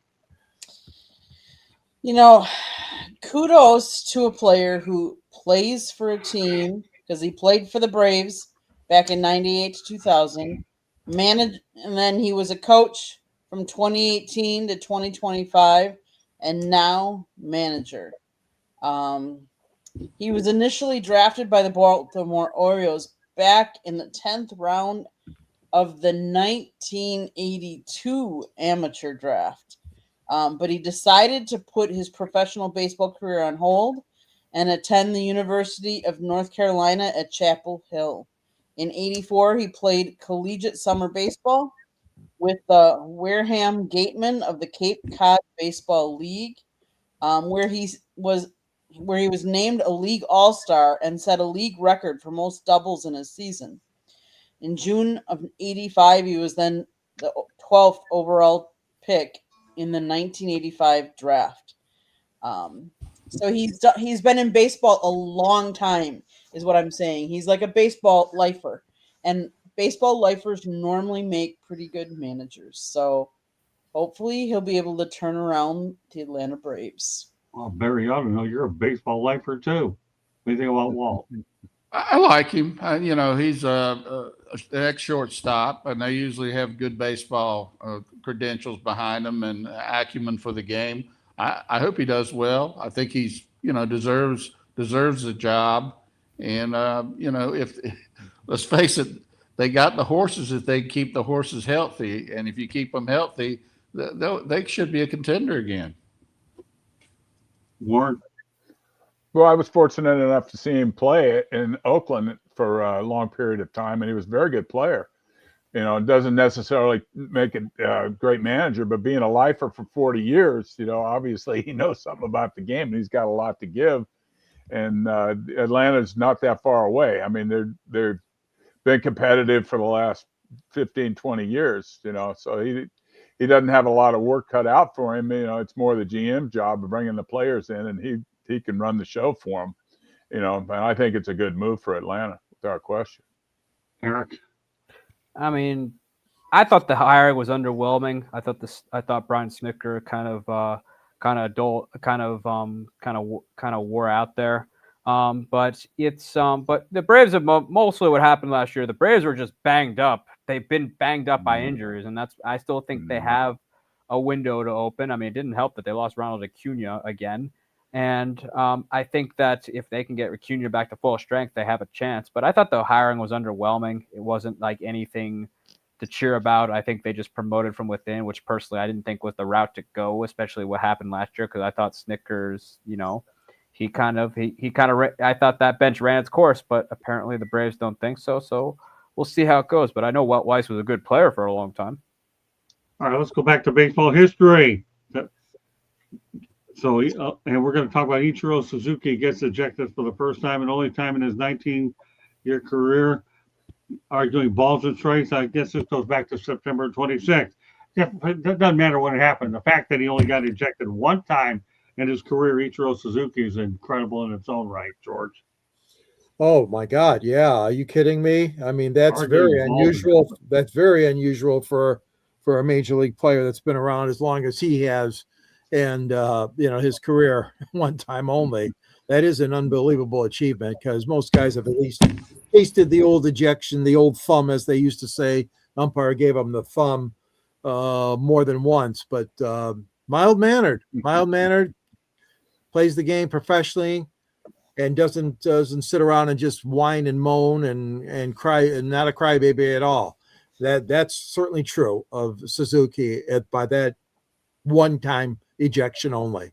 Yeah, arguing balls and strikes when he saw the ball better than anybody, right, Candy? Yeah. He disagreed with an 0-2 called third strike, used his bat to draw a line in the dirt indicating where the pitch crossed the plate, and made a comment leading to the ejection for arguing balls and strikes. It was his first and only ejection in his extensive MLB career, noted for his unusually calm demeanor. Yeah. I mean, to get called out because you're arguing a ball or strike, I get, but only once. There should be more like him in the field. And drawing a line in the sand. Barry, can you believe that Suzuki only got thrown out once? Well, my question is, has any other Japanese player ever been thrown out? Yeah. I mean, I would really ask that question because that's not their demeanor. They don't, they have a certain level of respect. We don't teach in this country. And I'd really, Candy, let us know. Has any other Japanese player ever been thrown out again? If anybody will find out, it'll be right. That's true. They usually don't get thrown out. They're pretty cool cats. And they're skinny ones too. All right, go ahead, Warren. Well, what a great hitter he was. And he probably didn't have too many 0-2 counts in his career. That's true. He never got to that point. So this is a rare occasion. And I would think that would have something to do with it. MLB does not keep specific public records for ejections broken down by nationality. Well, at least she gave you something, Barry. That would be hard to find. I'm gonna have to do some investigating. Yes. Well, I'll tell you what, Barry. You have a couple of weeks to go ahead and find it out and bring it up. Please bring it up when we restart this thing in the first week of January. Is that fair enough, buddy? Okay. All right, Warren. You already said something about it. Yeah, he never got to 0-2 very often. Exactly. Okay, just making sure. All right, Eric. I mean, it was pretty bizarre when it happened, but drawing a line in the dirt in front of an umpire, that's going to get you every time. For whatever reason, they just don't like it, and they will eject you, even if you are Ichiro. Okay. All right. Well, the Washington Nationals have a new manager. They hired Blake Butera as their next manager. George, some thoughts about Blake? Youngest manager in baseball in over 50 years. That really stood out when I looked at his background. 33 years old only, and this is a big gamble by Washington. Obviously, they see a lot in this guy that they want to make him the big league manager, Blake Butera. And you're talking about a club that's rebuilding, got a long way to go. The Washington Nationals, they're looking for a spark plug. They're looking for somebody that can deal with the young players, and hopefully he can. I mean, he's not far removed from playing the game. He's he's got energy. He's youthful, and but it's a bit of a gamble. You have to admit. He's only 33, so I wish him well, though. I mean, Washington's got to come up from the doldrums. Yeah. Andy? Scott. Yeah, I don't know how you do it, but he was originally drafted by the Tampa Bay Rays back in 2015. I must have a crystal ball here today with all the way these Tampa references are. I'm calling it Tampa Bay baseball. I have a crystal ball here. I don't know where it is, but it's all coming out one night. In 2018, at the age of 25, he was named the manager of the Hudson Valley Renegades, becoming the youngest manager in minor league baseball. He had played as an infielder for the Renegades in 2016 and was their first base coach in 2017. He managed the Renegades for 2 seasons, compiling a record of 88 wins and 62 losses. He then was manager of the Charleston River Dogs for 2 seasons, where he won Manager of the League awards in minor league baseball and won 2 league championships. He served as the Rays assistant field coordinator in 2023, and in 2024 was promoted to senior director of player development. Again, so many Tampa references there, Scott. It's not like I planned all of this. I mean, but it just so happens to work out said it is Tampa. And I know when I have a crack researcher like you, I don't know where the crystal ball is in this studio, but it's working out. I have no problem with Tampa baseball. That just goes to show you, though, how rich baseball history is, even though we've talked about the Rays per se and what they're doing. Okay, Barry. Good for him. He's young. He's got a little background of doing some things in baseball. So yeah, look, time will tell. We'll know a lot better in 5 years how good a manager he is. But obviously, the Nationals like him, and they probably didn't have to pay him a whole lot of money. So we'll see what happens with him. Okay, Warren. Well, he's young. He's got that going for him, and he's got his work cut out for him. That's for sure. But he's got a great track record so far for the time he's spent in professional baseball. So more power to him. And hopefully he can turn them around and make them competitive again. It's been a while since they've won the World Series, and the only time the organization's ever won a World Series. So they have the right people in place to get it turned around. And hopefully he can lead them to being a contender again. Eric. Well, he'll have a good nucleus of stars to work with, and guys like C.J. Abrams as well as James Wood, who I think is becoming a star. And if he could stay healthy, I think Dylan Cruz can be that guy too. So he's coming into a good nucleus, though. So it's not a complete disaster. It's kind of a rebuild that just kind of stalled at the moment. He's young blood. However, these hires are risky because it's not easy to manage a big league clubhouse. The good news is he's got experience in the minor leagues, which has been good at all levels. So he's got that going for him, unlike what San Francisco did when they took that guy from the University of Tennessee, which I could see that backfiring badly. But he's got it. Even though at his age, he's got experience managing at the minor league level, which is what you need to have before you even come up to the big leagues to do it. Or at the very least been around a big league clubhouse for a long period of time, kind of like Stephen Vogt did as a longtime catcher. So he knew how it works. So, I think we'll see how it goes, but it's good I think at this point though, Washington can try anything because they're not going to be in the postseason anytime soon, but he does have a good nucleus to work with.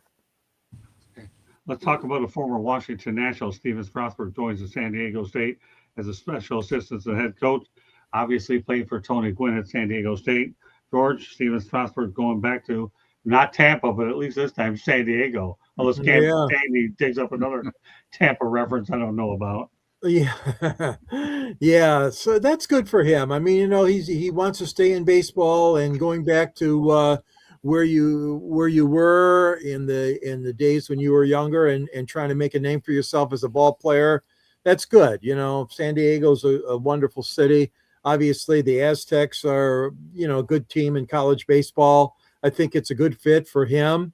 He's only 37 years old right now, and I think it'll be something that hopefully will work out for him because, again, you could take the route of minor leagues, like Eric just said, is so important. If his ambition is to be a pitching coach or even a manager, going back to some familiar area where he was from, obviously in college baseball, that's great. San Diego State Aztecs.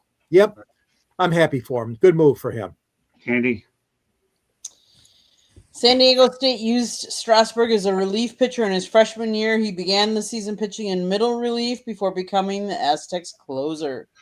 He held opponents to a 141 batting average against and was named co-freshman of the year for the Mountain West Conference in the summer of 2007. He was a top prospect, top relief pitcher. Kudos to him. I love it when they go back to their alma mater because then you have more heart. And not that you don't have heart, but I think the fans receive you better as well.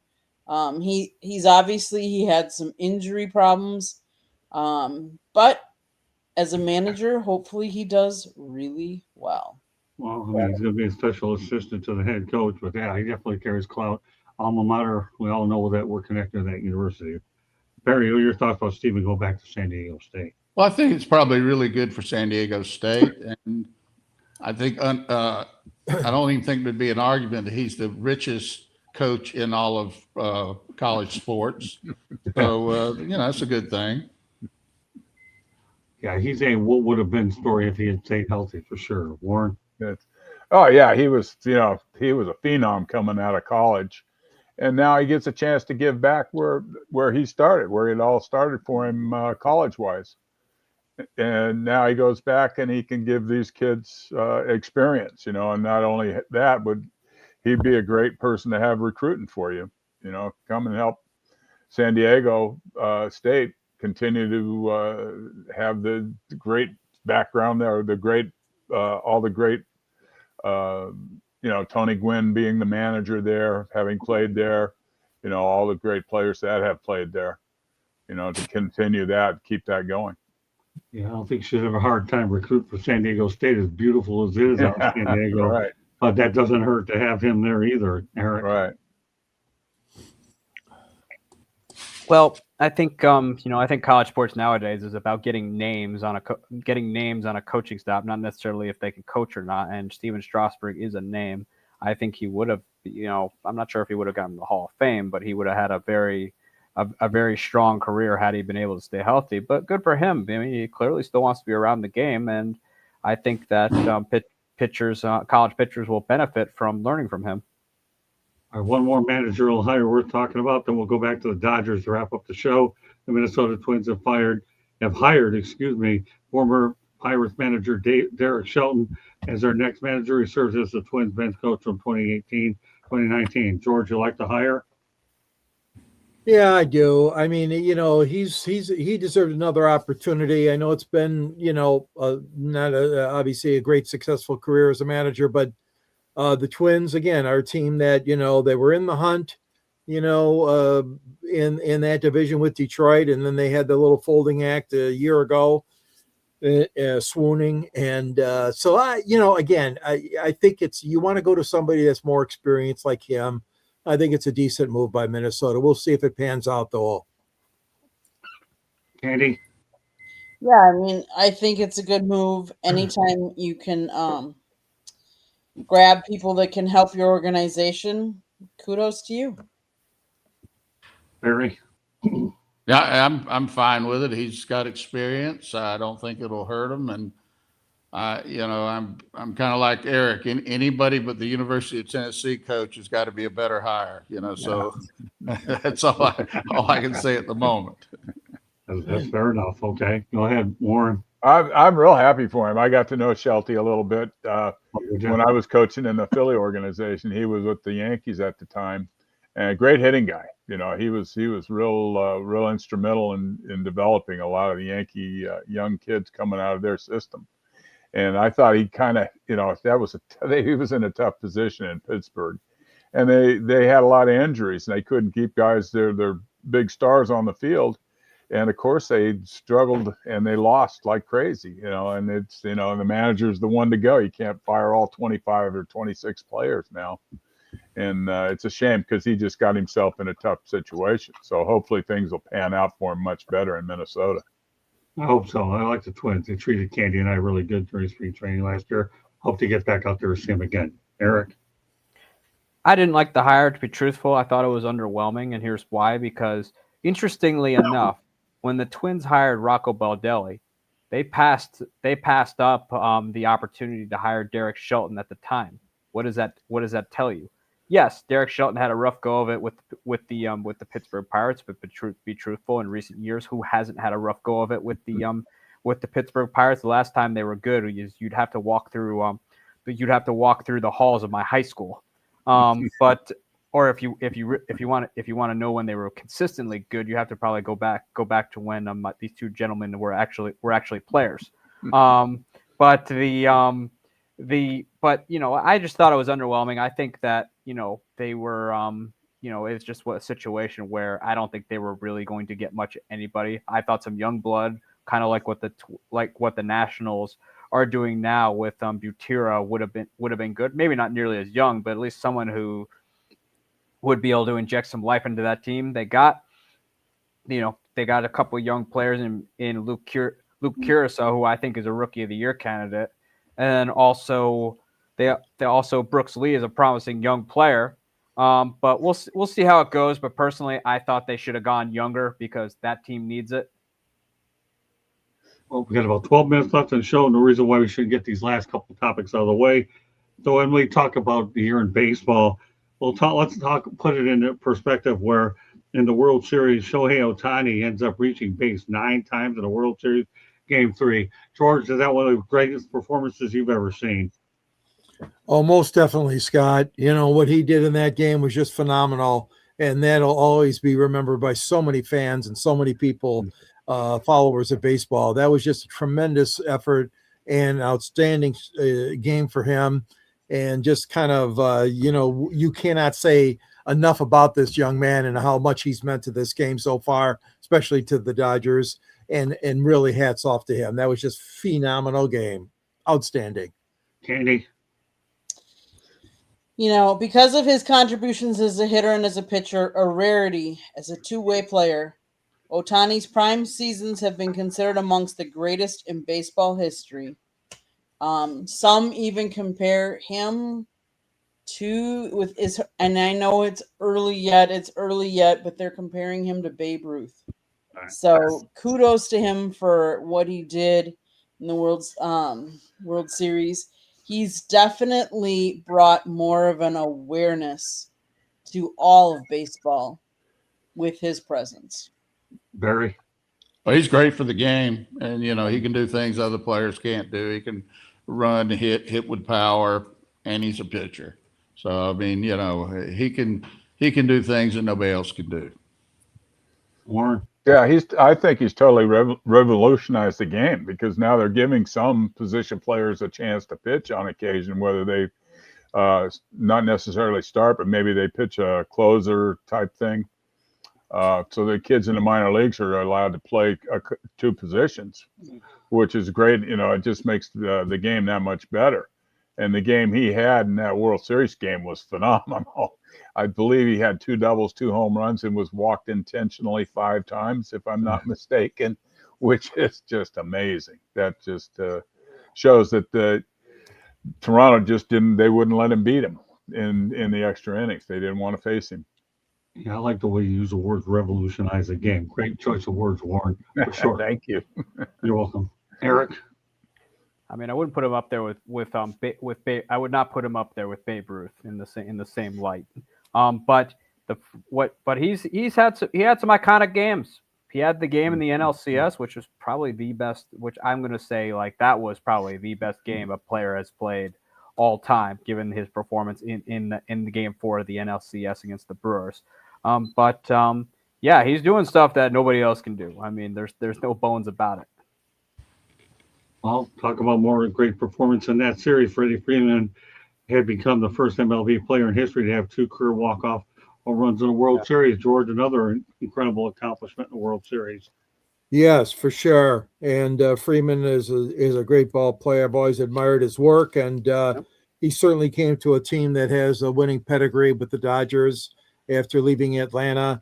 And even though he didn't have a great playoffs, when the time came and the clutch moment came, he was there to perform, and hats off to him. Just a great job. And like I said, I've always liked him. He's a good ball player, and he works his butt off, and that's important, obviously, to be successful in baseball.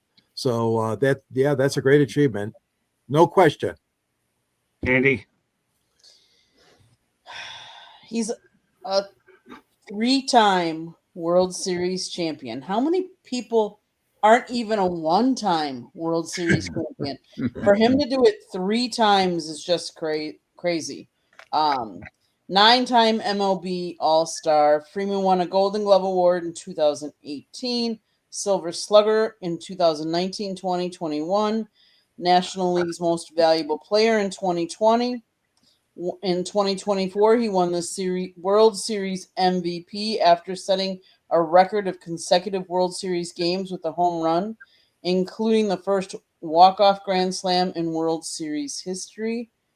And then to follow it up in 2025 and have what he did, I mean, He's a really good player. Kudos to him. Barry? Well, I think it's he's a Hall of Famer, and guys that have that kind of ability are able to come up big in the big moments, and he's been able to do that. And I think for me, he's a Hall of Fame player. Tell you what, the way he's playing his way he's handling in big moments, it reminds me of Reggie Jackson. Go ahead, Warren. Right. Yeah, he's come up big in clutch situations, his whole career, and he's won everywhere he's gone. The Atlanta was the top of the division when he was there in Atlanta, and now he goes to the Dodgers, and the Dodgers won the pennant like 14 out of the last 15 years, so Right. He's won everywhere he's been, and he has a lot to do with it. He's always been in the middle of the lineup. He's a middle of the lineup guy, driving in runs and hitting home runs, and has had a great career. And he's definitely a first ballot Hall of Famer, should be. Eric? I mean, it's he's a first ballot Hall of Famer. He's clearly shown he's a postseason performer. He's and he proved it once again in this World Series, including hitting that home run at like 0:00 in the morning, where I thought when I was going to wake up they were still going to be playing. All right. Well, our final topic of the night, let alone year, until we pick this bad boy up in January. The Dodgers are the first MLB team to gross $1 billion in annual revenue, the most dominant, valuable commodity in sports. I'm telling you, George, $1 billion that you make gross. That's a lot of money. Yes, it is. That's a lot of do-re-mi, and that is a great achievement. They are at the top of the game right now, and they spend a lot of money, but they also make a lot of money. So they have good people in the front office. So you can't just do that, with blindfold on. I mean, they got great people working for them, obviously, and Magic Johnson's involved, of course, as we know. And I mean, they got a great organization, but that's a big one, Scott. $1 billion profit. Wow. Well, I mean, we might as well end the year. I mean, gross revenue. I'm sorry, gross revenue. Yeah. Well, I know. I might as well end the year on a big note. $1 billion. You can't get much better than that, at least from this sports standpoint, though. Candy.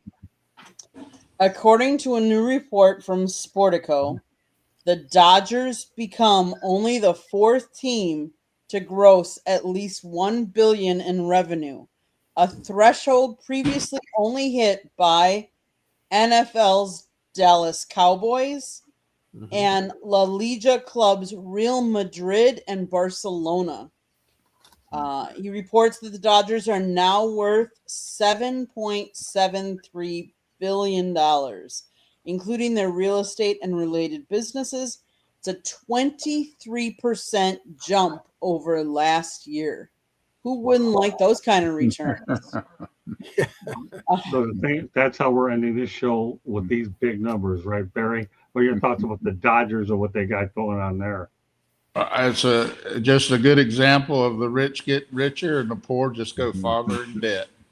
So I look, nothing surprises me about what they can do, and I think they're probably worth more than $7 billion now. I think that you could probably do a 10 multiple on that. And they were probably worth, if the basketball team out there is worth $10 billion, then the Dodgers are worth at least $10 billion. At least. And you don't see them slowing down. I mean, they're talking about Scooble, and if they get Scooble, it's lights out for the rest of the league. Yeah, Terry Scooble and the Dodgers, scary thought. Warren? Right. Well, they're going out to get the best players. They've mentioned going after Kyle Tucker. So obviously. With $1 billion in revenue, obviously they got a lot of money to spend, so they're going to continue to be a contending team for a long time. They've always been a class act. They've always, it's a special place to play, a special place to go to watch a ball game. It's a beautiful situation, and they're in a huge media market that in New York, and they're always always contenders. Both organizations are always contenders because they're in huge markets, and they have the money to spend to bring in the players to keep them contenders. Well, I'll throw a teaser out for next year. We're going to talk. One of our first topics will be the luxury tax. Didn't have time for tonight. Eric, a quick thought on the Dodgers $1 billion, then we'll wrap it up. Well, they have a nice TV deal. They play in a large market, and I believe they were either first or second in attendance. So, but they make a lot of money. They are a global brand, almost in the same light that the Yankees and the Dallas Cowboys, amongst other teams, are. Okay, well, that said, with George, really quickly, rapid fire, how can everybody get a hold of you? Okay, you can follow me on the South Florida Tribune website under the contributors section. I write a column there on sports, and obviously at the end of my column, there's a tagline to Detroit Sports Broadcasters on the Air, which is my book. You can get it right now at Amazon. Makes a great holiday gift, and forward was by Ernie Harwell. That's as quick as I can get out of here. All right, Barry. First of all, I'll let everyone know what plans you have for the holidays. I plan on being home with the family. I keep it very low key. I'm just a few steps away from being a hermit anyway, so I'm not expecting to go anywhere. All right. Well, and how can they reach you, guys? They can reach you here, right? Oh, you can reach me here on Mondays as long as Scott invites me. I'll be inviting you for as long as I live, Barry. You and I, we're linked for good, my man. You've always been one of my favorite people and somebody I cherish big time. You know how I feel about you, Barry. I appreciate that. Thank you. Barry, I love you, my man. I really do. Don't you ever forget that, okay? Thank you, bud. And you too, Uncle Warren. So let everybody know. Thank you.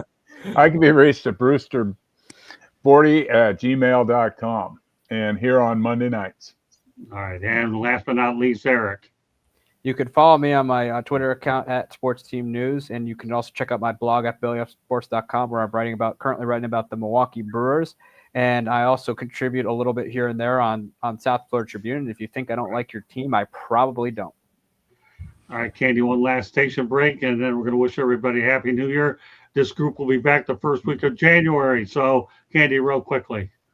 South Florida Tribune Publishing Company published a book, Lessons from the Microphone, Tuning into the Enduring Wisdom of Visionary Leaders. It is written by our host, Scott the Motor City Madmouth Morganroth. The foreword was written by George Eichhorn. It's available on Amazon, Barnes & Noble, Kindle, and Google Apple Books. If you like to listen to podcasts, you can find us wherever you get your podcast. If you want to advertise or be on a show, you can email us at southfloridatribune@gmail.com. Last but not least, if you see the red subscribe button in that lower right-hand corner, that means you have not yet subscribed to us. I don't know what you're waiting for. Just do it. Click it, like it, share us, and then turn on your notifications so you're notified every time we go live. Back to you, Scott. By the way, she learned to talk fast through me. Then again, she learns a lot of her that's IndyCar Rapid Fire. God love Candy for doing that stuff. Meanwhile, I want to thank this entire group. This is a great group. I'm looking forward to working with this group next year. I can't. 6 of my favorite people on this show. This is the 6th.